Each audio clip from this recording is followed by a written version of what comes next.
Hello guys, hello, this is for Leo. Leo, welcome dito sa aking channel, Kapalaran 888. Welcome guys. Alamin natin kung anong messages, vibration, gabay energy para sa lahat ng Leo. Okay, this is Dragonfly, Solitude, and Innocence. So, sa nakikita ko sa'yo dito, Leo, medyo medyo naguguluhan ka. This is the last 2 weeks of July. Hindi mo alam kung anong gagawin mo. Maybe, you're contemplating, you're procrastinating kung mag-move on ka ba or babalik ka sa dati. Yung parang ganun. You are, parang gusto mong, i-combine yung mga past experiences mo and yung current na experiences mo. Parang ganun. Ang sabi ng Barasir dito, may mga bagay-bagay ka na kailangan pagalingin sa buhay mo. Ito, inner child to. Inner child karma. May mga Leo dito na, siguro maaga kang nagtrabaho, hindi naging maganda yung inner child mo, childhood mo. Okay? Hindi naging maganda yung childhood mo. Maaga kang nagtrabaho, hindi ka nakapagtapos ng pag-aaral, or kung nakapagtapos ka man, working student ka. So, sa nakikita ko sa'yo dito, medyo bumabalik ka sa dati. Like, yung mga hatred mo nung bata ka pa, bumabalik. And then, nadadagdagan siya. Hindi ko alam kung bakit, anong nangyari, but maybe this is all about the Mercury retrograde. Kasi kung makikita mo dito, may mga traumatic experiences ka from your past na bumabalik ngayon. Diba? Yung mga relationship mo with your family, with friends, sa mga nambuli sa'yo nung bata ka pa, parang ganon. So, hindi mo alam kung bakit.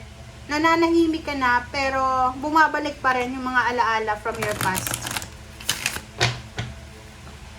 Okay, Leo, pakicomment sa comment section. Parang mga yan, bangungot ng nakaraan, or mga multo ng nakaraan, bumabalik sa buhay mo.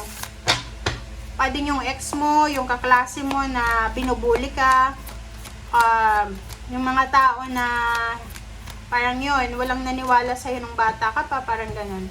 Okay, sa self-forgiveness, parang ganun talaga. Kailangan mo daw na i-let go yung mga old guilt and remember that you're God's perfect child. Self-forgiveness. Forgive yourself, guys.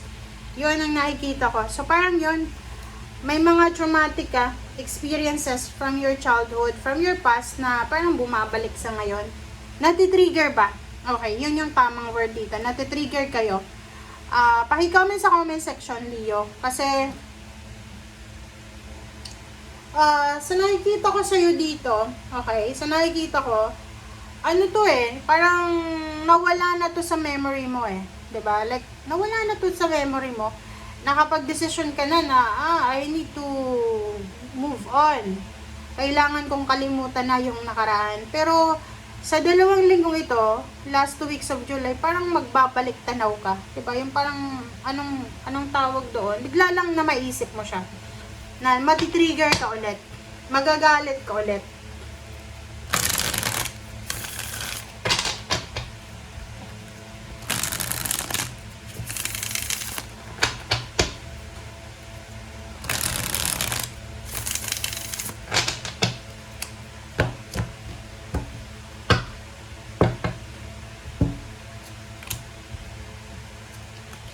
Alright. First 2 cards natin is 9 of Wands and 4 of Cups. So, yun na nga. Sa nakikita ko sa'yo dito, Leo, pagod na pagod ka na sa paghihintay. I don't know kung anong hinihintay mo. Ang nakikita ko sa'yo dito, parang ginawa mo na yung best mo Like for example lang sa trabaho. Ginawa mo na yung best mo para ma-promote. Ginawa mo na yung best mo para magtagumpay.